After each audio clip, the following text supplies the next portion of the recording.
Anda kembali di Berita Utama bersama saya, Jihan Novita. Saudara, jaminan keamanan dan kesejahteraan seharusnya menjadi tameng negara bagi para hakim saat menjalankan kekuasaan kehakiman. Namun nyatanya, saudara, ancaman fisik, teror, hingga intimidasi masih terus menghantui. Seperti yang terjadi pada Hakim Pengadilan Negeri Medan, Kama Zoro Waruwu. Rumahnya dibakar saat ia tengah bertugas mengadili perkara korupsi di Medan. Tak ada yang menyangka pelaku pembakaran adalah orang terdekatnya, yakni mantan sopirnya sendiri. Ada yang mau sampaikan nggak sama bapak sama ibu di sini? Bilang dulu, mereka dengar. Ada yang mau sampaikan nggak? Supaya kita clear. Karena nggak enak kita di media. Saya tidak ada sama menyakiti Ibu kalian. tak kejam loh. Maka kalau kita sama-sama di mobil, saya sering curhat, benar nggak? Iya. Tersangka pembakaran yang juga merupakan mantan sopir Hakim Pengadilan Medan, Kama Zoro Waruwu, menangis dan berulang kali meminta maaf kepada sang hakim saat rekonstruksi kasus digelar di Kompleks Taman Harapan Indah Medan, Sumatera Utara. Tersangka memohon maaf kepada Kama Zoro dan istri dan mengaku khilaf atas seluruh perbuatannya. Dari hasil rekonstruksi terungkap, tersangka telah merencanakan aksi jahatnya untuk mencuri harta benda milik mantan majikannya tersebut.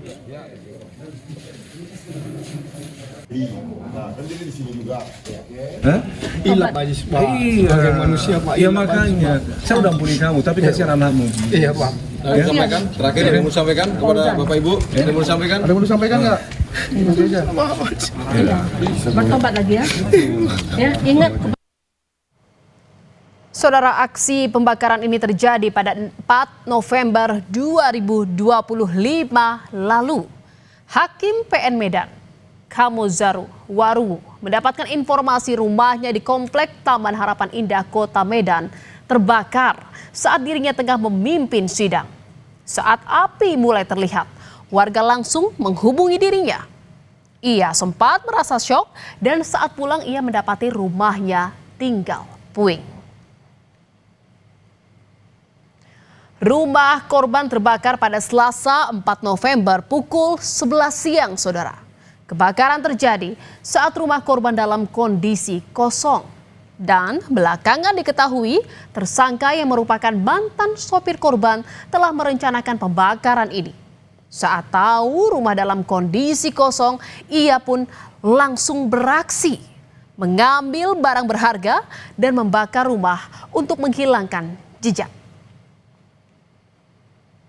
Tak butuh waktu lama untuk beraksi, saudara. Dari pantauan CCTV di lokasi, dari awal perampokan hingga pembakaran, tersangka hanya membutuhkan waktu 15 menit. Sebelum membakar, tersangka sempat memasuki rumah, lalu mengambil sejumlah emas dan uang tunai. Akibat kebakaran tersebut, sejumlah dokumen penting yang dimiliki korban hangus terbakar. Dan saudara, terbakarnya rumah Hakim Pengadilan Medan ini sempat menjadi bola panas karena Hakim Kama Zoro tengah mengadili beberapa kasus di Pengadilan Negeri Medan. Sebelum rumahnya dibakar, ternyata korban juga sering mendapat teror, saudara. Ia sering mendapatkan telepon misterius yang datang dari nomor berbeda-beda. Sebelum terjadinya kebakaran ini sering ditelepon, dan ditelepon itu tidak dijawab, hanya sekedar mengganggu gitu ya, mengganggu, ditelepon, diajak bicara nggak mau, tapi itu sering terjadi. Kebakaran yang terjadi di rumah Hakim Kama Zoro pada 2 November 2025 terjadi sesaat jelang sidang kasus korupsi pembangunan jalan di Sumatera Utara, saudara. 2 terdakwa dari kasus ini dituntut 3 tahun dan 2,5 tahun penjara karena terbukti menyuap mantan Kepala Dinas PUPR Sumatera Utara Topan Ginting sebesar 4 miliar rupiah. Tak ayal, pembakaran rumah Hakim Pengadilan Negeri Medan ini menyita perhatian publik, saudara. Banyak yang mengaitkan kebakaran ini dengan kasus yang tengah dijalani korban. Dan saudara, sidang kasus korupsi pembangunan jalan di Sumatera Utara pun masih berjalan. Dalam persidangan, majelis hakim yang diketuai oleh Kamo Zaro Waruwu pernah menyebutkan agar jaksa menghadirkan Gubernur Sumatera Utara Bobi Nasution ke persidangan untuk memberikan kesaksian. Namun, jaksa KPK tidak pernah menghadirkan Bobi Nasution.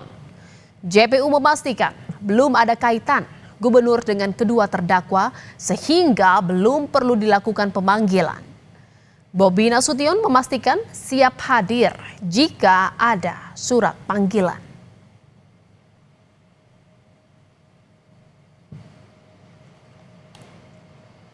Seperti yang di persidangan, memang kita menunggu dari ternyata memang tidak ada kaitan kata majelis hakim sehingga belum perlu dilakukan. Saudara, walaupun sempat mendapat teror saat menangani sejumlah kasus, Hakim Kamo Zaro mengaku tak gentar dalam menjalankan tugasnya sebagai Hakim Tipikor. Ia pun bilang teror tersebut merupakan tantangan yang harus ia hadapi dalam bertugas. Saya tidak pernah mundur dalam menjalankan tugas dengan segala tantangan yang ada, dengan apa yang terjadi pada kami hari ini. Saya anggap itu sebuah tantangan dan Tuhan pakai kami lebih kuat lagi untuk menjalankan segala tugas karena kehidupan dunia hanya sebentar. Menanggapi terbakarnya rumah hakim Pengadilan Negeri Medan, Kamo Zaro Waruwu, Gubernur Sumatera Utara Bobi Nasution berharap kasus pembakaran ini diusut tuntas. Kamo Zaro merupakan hakim ketua yang menangani kasus dugaan korupsi pembangunan jalan di Sumatera Utara yang menyeret anak buah Bobi Nasution, mantan Kepala Dinas PUPR Sumatera Utara, Topan Ginting.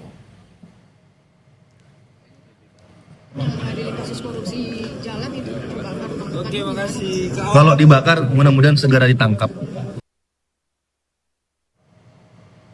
Polisi memeriksa 49 saksi kasus kebakaran rumah hakim Kamo Zaro. Polisi juga memeriksa CCTV yang ada di lokasi, saudara. Dari hasil penyelidikan, polisi menangkap 4 orang pelaku pencurian dan pembakaran rumah hakim. 1 di antaranya merupakan mantan sopir korban.